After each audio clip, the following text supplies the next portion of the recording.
You know, an old friend of mine once told me, and I'll never forget this. He said, there's this John Lennon lyric that is one of my favorites. And he said, it applies to life in a big way. And the lyric is, life is what happens to you while you're busy making other plans. So true. A lot's happened since yesterday! Ladies and gentlemen, welcome to another episode of A Lot's Happened Since Yesterday. My name is Ralph Busso. I am Cody Walker, and I cannot even begin to describe how really excited I am to do this show today. For us, it came together really quickly, but we have with us today Vic Ritchie from Any Given Sin. Vic, how you doing, my friend? Doing good, guys. Thank you for having me. Dude, thank you for coming on.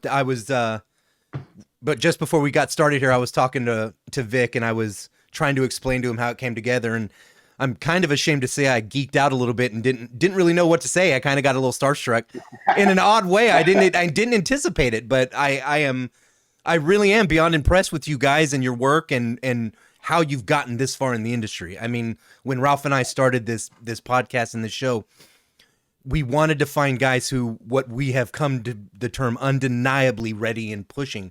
And we've come in contact with a lot of musicians and a lot of artists, and it's been a great journey. But you guys absolutely embody what we've been talking about. So, well, thank you very much. Yeah, we appreciate that. Yeah, brother, I would have to say I agree 100%. You know, as a vocalist, bro, because I'm a vocalist, I have a band, you know, and we're signed to a label and all this stuff. But I got to tell you, bro, when I come across a band like yours, I'm like, wow, see, these guys are doing exactly what I want to do and what I've been trying to do for years. And now, see, when you say that, it makes it seem like I'm putting you guys in a category that's way above anybody else. And I don't mean to do it that way. But what I am saying is I do think you guys have the full package. You know what I mean? There's a lot of great bands out there, but some bands don't have the full package like you do. And I think the element, one of the keys to that, has a lot to do with you, my friend, because not only do you have a fantastic voice, but you also are a great lyricist. I'm really impressed with your lyrics. As a lyricist myself, I got to tip my hat to you, my friend. 100%. You're doing some great. Thanks, man. Thank you. You're doing some great stuff, brother. So I'm curious personally. What is it that has influenced you? What is it that what inspires you when you write? What inspires you when you sing? I'd say some of my influence, definitely like Chris Cornell. Back in the day, it's something about the way he wrote. It was real poetic. It was. He had a lot of like metaphor, and he used a lot of description and a lot of stuff like that. So I got into that a lot when I was younger. I also got into rap. So there's a lot of like, just putting together lyrics and punchlines and making something interesting, making something fun. So it's like trying to pull a lot of different elements. You know, I grew up on bluegrass, so like really simple songs too, and really simple things. So I think there's a lot of elements that came together to kind of like make at least what I do, whatever it is that I do. Like it's a lot of things, I think. When did you start writing lyrics?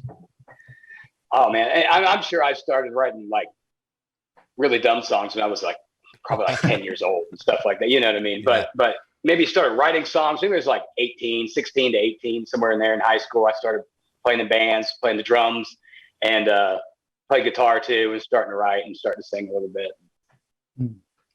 When did you realize that your vocals were the strongest instrument that you had to play? Man, that would have been later. When I started singing like in the car. I used to work at this pizza place, and I had this seafoam green Ford Escort, right? That had no CD player, no tape deck. I had like a DC converter and a boombox that was broken, and it had Chris Cornell's solo album stuck in it. I just had it in there. I couldn't get it out. And I was like, whatever. So I just play it. Every time I go to work, I just sing along with that solo album, and I started trying to scream like he did and do all those kind of things. One day I hit it. I was like, oh my God, what just happened? You know, and like, what was that? And then so just after that, I just tried to sing more. And when I got in the band later on, I was like 18, 19, then I started singing in that band, and it just kind of went from there. I wasn't all that great then, but it just kind of started developing. that point. But so you like myself, I would say that's kind of been my journey. You just over time have developed your vocals. Okay, that's awesome. Have you worked with a vocal coach at all? I did when I was like 25 for about 6 months. I did some formal training. Her name was Marcia Spencer, I believe, and she did 13 years with Boston Opera. So she had all kinds of great like anatomy stuff and all this, all the formal stuff. Yeah, that was real helpful. That was definitely. What do you do right before you go on stage, before you sing? Usually. Well, I don't drink. I don't do anything like that. I try to just pound water.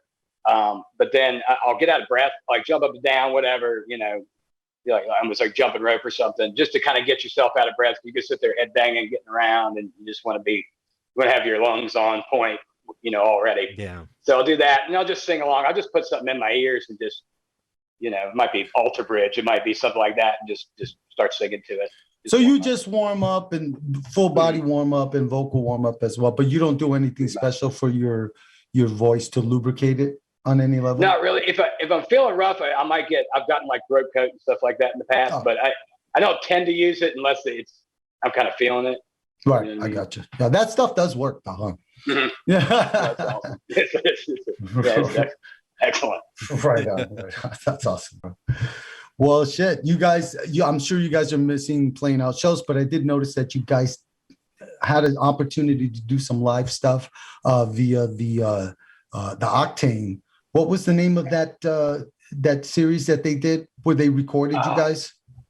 Now I'm trying to remember. No, I'm putting you on the spot because I can't remember myself. It's all good because it was the one they did before. It was called The Home Invasion. And I thought this was that too, and I was even calling it that while we were recording it. And oh gosh, I cannot remember now what they tried to call it. I just got that in my head. Yeah, but definitely something for everybody out there to check out because the performance was excellent. Well, with the magic of post-production, I'll put it right there. Not a victim, but playing one. Still too blind to see the sun. And you fail to remember everything's gone now. Everything's gone.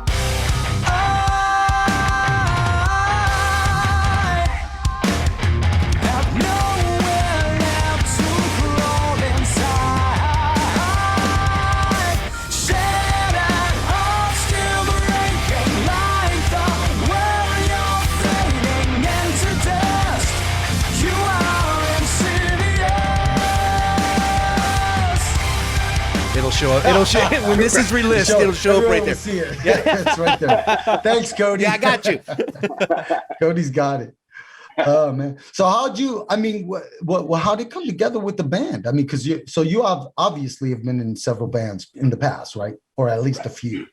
Okay. So how'd you come together with the guys that you're with now, and how did Any Given Sin come about?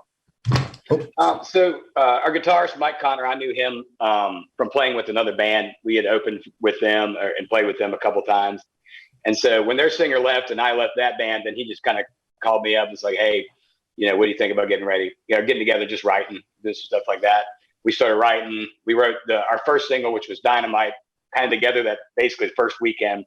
And then we were like, all right, there's something here. So let's go after it. So Any Given Sin was his band and had already been established.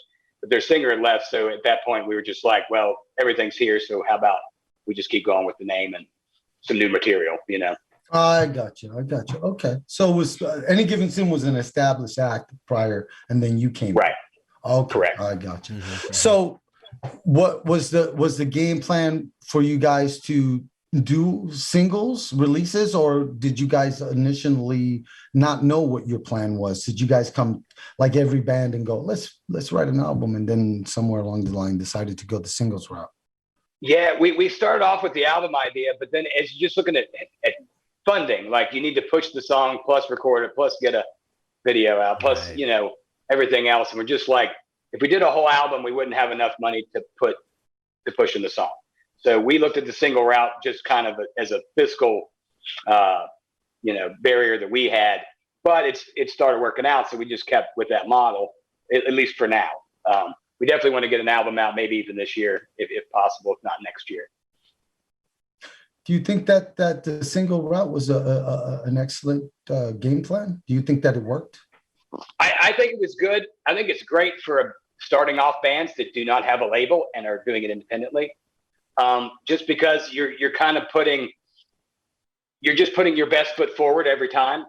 If you do an album, you're going to put out one single this year, and then you're looking at writing another album before you put out a whole lot more stuff. Right. So this way, you record 2 or 3 songs, go in, record 2 or 3 songs, pick your best ones, and then you could just be popping out really good stuff. You know what I mean?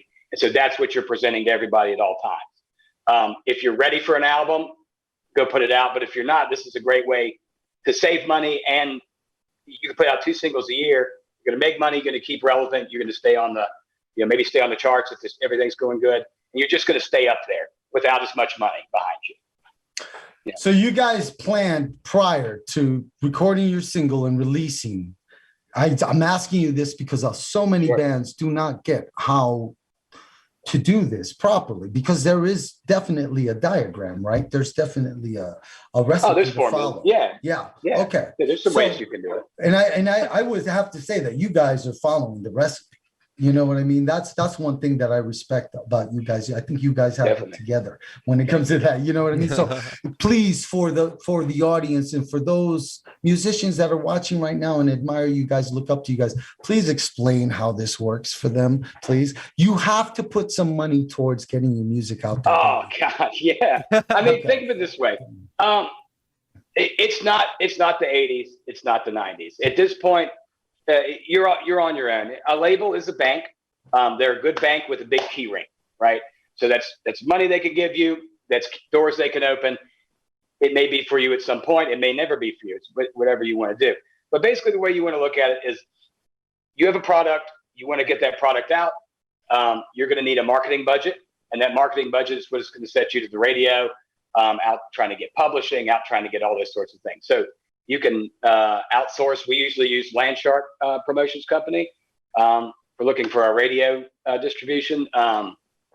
You need to get in with Octane. You need to get in with any and all sort of platforms you can, Spotify, all the things. Put it all on, put it all out, and just. Vic, let me ask you something, bro.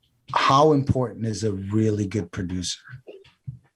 I think it depends on the band. If the band. I think a good producer is important, but I think how much that producer will do depends on how the band writes together, how much they structure, how much they go in with.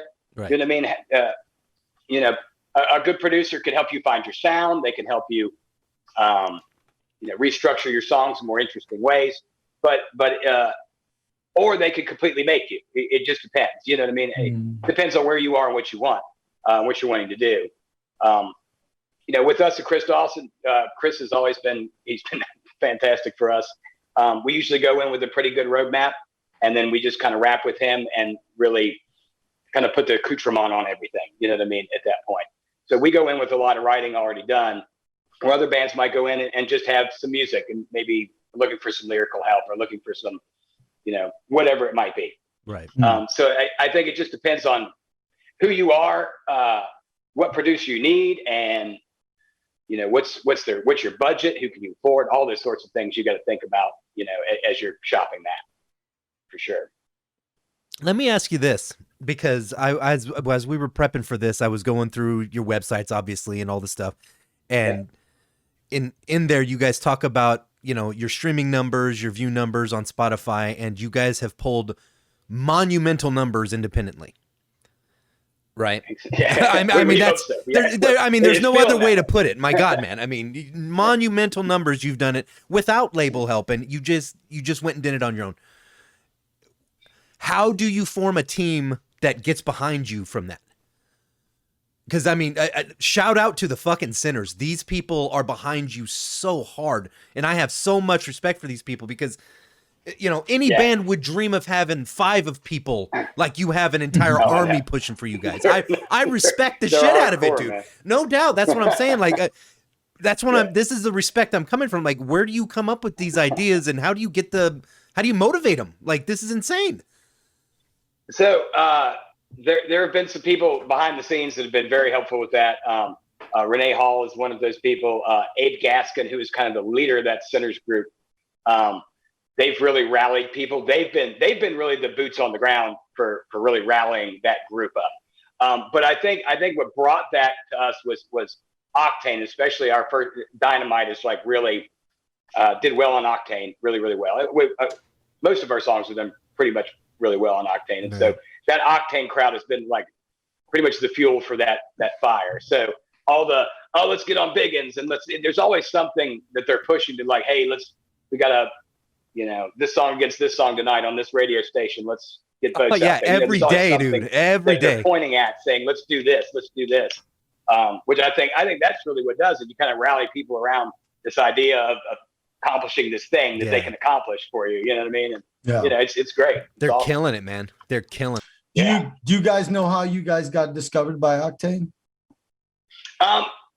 We were put in front of Octane. I can't say who because of professional courtesies, but our first producer, Trevor Kustiak, put the song Dynamite in front of this individual who then put it in front of Octane. And after that, we kind of had a relationship with Octane. Oh, right on. Very cool, very cool. So in some ways, a producer does help if you have a good producer with some connections. Well, we're just trying to use you, Vic. We're going to use your story and your experience because you're obviously well on your way to major success. There's no doubt in our mind that you're going to be extremely successful in the music industry, and so we just want to share for some upcoming artists or people that have been working for years trying to, narrow it down. You know what I mean? Because there's a lot of older artists that are mature artists that are still trying to get somewhere in the industry, and they're good at what they do, but they just haven't figured out the game plan, how it works. You know what I mean? The layout sometimes can be difficult to find. So you coming out here and being honest and sharing, that's so much appreciated. I think that's going to give you massive props for your fans as well. They're going to appreciate the fact that you're willing to do that, and we thank you for coming on the show and being willing to do that. How would you, what would you suggest, what would you be the biggest advice you could give an up and coming artist or a band that's striving to succeed in the industry today? It's so tough. Definitely keep right. The song really, really matters. I mean, you can think about it. You could find money. You could find an investor. Maybe you get a label behind you early. Something. You've got to have a song. You've got to have something. You got to have something that seems cohesive to you, to the band. That just like seems like a package, as you put it before.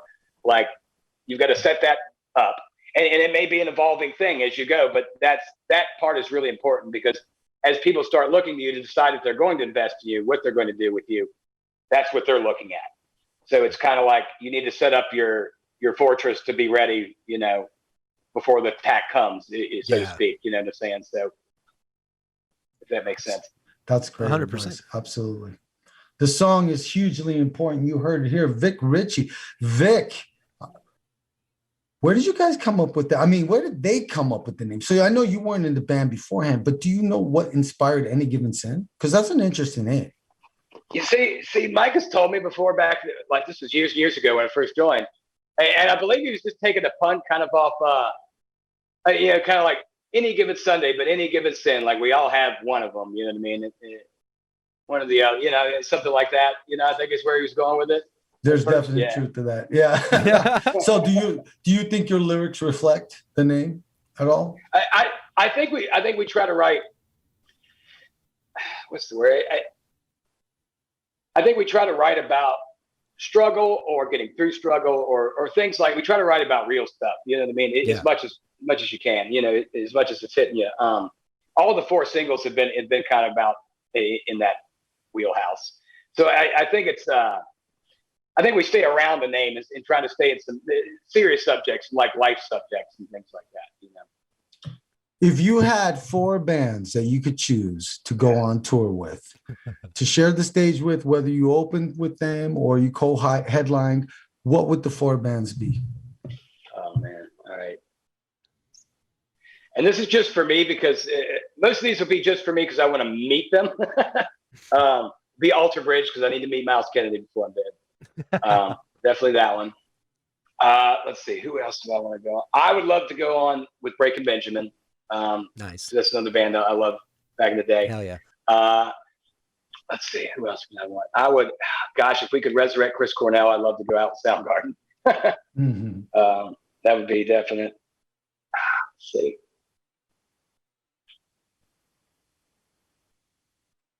Man, I'd really like to go out, and this is a feasible one, with our buddies from Saul. You familiar with Saul? Oh, okay.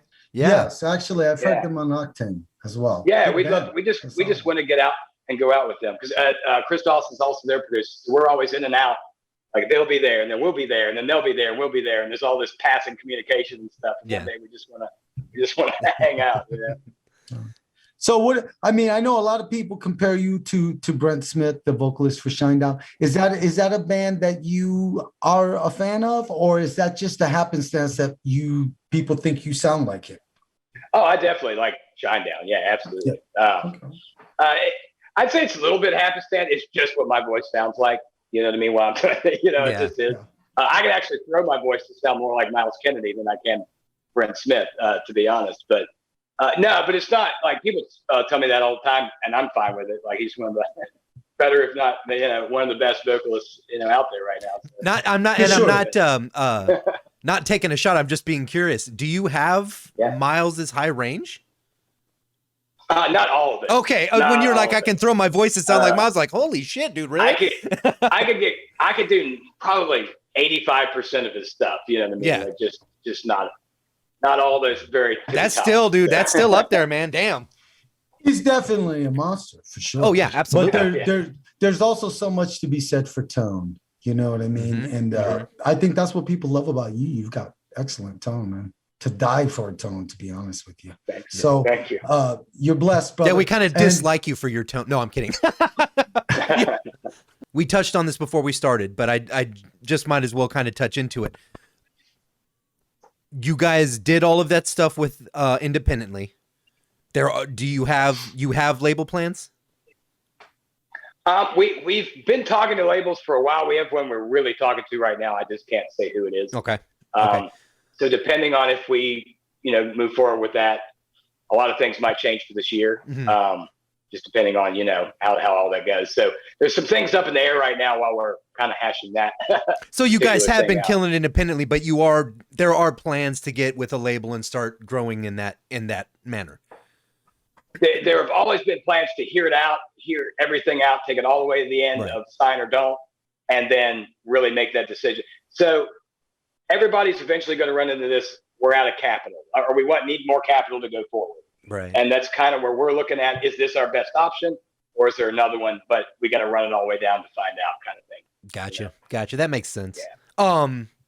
And live shows getting ready to start back up. You guys making plans? What's coming?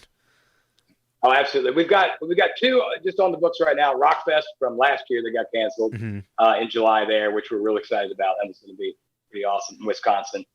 We also have this another one, Shake the Ground Fest, which is a charity for Gold Star Family in Columbus, Ohio, June 5th, which is going to be pretty awesome too, I think. Nice. Other than that, that's what we have on the books, and we're just trying to get our tours set up for the rest of the year. Yeah. Or see what happens with some other things.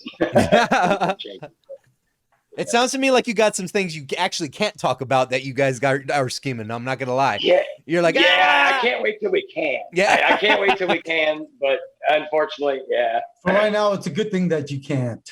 That's good. Yeah. That's good. That means that you guys are moving forward. For the fans, brother, just real quick, a few personal questions, if you don't mind. What's your favorite 3 genres of music? Okay, definitely rock music, 100%. Next, I'd have to say, I love like country and hip hop. I like old country music. I dig that, and I like hip hop a lot. So yeah, I put those 3. What's your favorite 3 genres of movies? Well, I like historical flicks. I like thrillers. Not necessarily scary movie, like a thriller kind of movie. And then classic comedy, like good Will Ferrell. Something like that, So if you had to pick a favorite actor, who would it be? Oh, man. Daniel Day-Lewis always comes to mind. Why Daniel? that Lincoln movie. Last of the and then back Mohicans in- or what? Like well, Kevin Costner, yeah, Last of the Mohicans, that was a good one too, yeah. Oh man, see, I love movies so much; it's hard for me to pick. You like gangster movies? Do you like action movies? Oh yeah, all the above. Are you into like the tough guy movies? Who's your favorite action star? Oh man, don't say Steven Seagal. No, God, no. It's not, don't worry, it's not Stigl. No. He's all God, no. But this will sound funny, but like, all right, did you ever see the movie Snatch? Like back in the 90s, it's British. Oh film. yeah. Statham in it. Isn't Brad Pitt? Brad Pitt, isn't Brad Pitt? Yeah, Brad Pitt was in it. He was the Irish, the Irish boxer. Or whatever. Yeah. Like I love those like dry British comedies like that, and like anybody that does it well, like it just blew my mind with Statham. When Jason Statham did become like the transporter, like he was basically playing that guy there. He's like, 2 minutes Turkish for your sausages, or whatever. And then it's like all of a sudden he's like there's kung fu and he's beating people up on the bus. So you like tough guys with like an English accent? Like, I don't know. Like those gangster, like those English gangster movies. Yeah. Dry and like that kind of thing. Yeah. Very cool. Lock, Stock, and Two Smoking. There's the other one. Oh yeah, that type of stuff, right? I know what you're talking about. No, that's Jason Statham for sure. So he's one of your favorites for sure. Then he hits the mark for you. Right on. Yeah. That kind of stuff. No, he's definitely a true tough guy for sure. We didn't mention him in our list, Cody. I know. I kind of feel stupid now. We did a list earlier. We did an episode where we were just hanging out talking about old 80s B movie, karate movies and stuff. We were trying to trying to come up with a master list of all the badasses, and apparently, we did not say Statham. I don't think we did. I feel disgraced. There's so many. Have you watched the new Cobra Kai? Yeah, what do you think about that? I liked it. Oh God, I love it. Dude. I just thought it was good that they didn't take it too seriously. They didn't take themselves too seriously. You know what I mean? Like they know this is a partial comedy. Like that most people are watching it, so they kept it. Are you a fan of the original films? Like when I was a kid, I go back and watch it now. I'm like, man, you're right. LaRusso was the bad guy. You know what I mean? Yeah, that's true. And then it was I mean, they were cool when I was a kid, but they did it right for the adults. Today, for that show. Yeah. Did you guys watch the Mortal Kombat movie? Like the brand new one? The brand new one? No, I haven't seen that okay, yet. yeah. It just, I was just thinking, it very reminded me of those old school karate movies where just the outlandish fight scenes and shit blown up and cut to the next scene. Fuck it, we're done. That kind of stuff. So it was.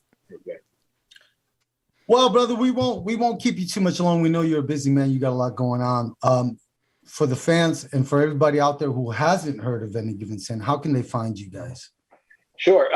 So check us out on Instagram, Twitter, Any Given Sin Band, and then Any Given Sin on Facebook. Please check out our anygivensinband.com. That has a merch store on it. So definitely come over and check out some merch. Also YouTube. We're on Spotify, Amazon, iTunes, whole 9 yards. So please check out our new song, The Way I Say Goodbye, on YouTube and all the platforms. Okay. Also, remember, guys, these guys, they're still independent. They have not signed a record deal, even though most people are like, oh, they're on their way. Don't worry about it. You got to still keep supporting these guys because you never know. You know what I mean? These are hard times. Yeah. So please keep supporting these guys. Show them that you want to see them go all the way. And Vic, is there anything else they can do to do that? Like, do they need to call in or email Octane or something like that? Oh, definitely. Hit up Octane, hit up whoever's the DJ that time. Request a song. Any of your local radio stations, please request it to them. And everything helps. Absolutely. Yeah, and join up in with the Sinners, man. Those guys are great. They'll tell you where to go, too. Yeah. Those guys are awesome. Definitely.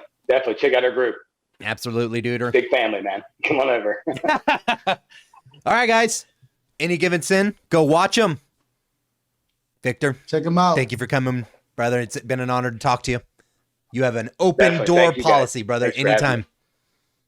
Absolutely. Yeah, thanks, brother. We really appreciate it, bro. Maybe at some point too, if you have some free time, dude, I'd like to you know what I mean? Just bullshit with you and just fucking touch base with you on some things, because I'm always trying to do shit too myself. But dude, thank you so much for having us on. I mean, for coming on here, because we love having guys like you, people that we really think are inspiring, you know what I mean? Awesome. And all we're trying to do here is build a community of support. So thanks, Steve. And we appreciate it. It's people like you guys that, like, you know, give us this extra stuff, you know, this extra pushes, these extra, you know, it's great. Anything you need from us, brother, we're there. We'll help you. 100%. Push. 100%. Awesome, man. All right, ladies, gentlemen, All right, brothers, sisters, saints, sinners, check out Any Given Sin. Always forward. Be good people. Peace. Peace. See you Later. next time.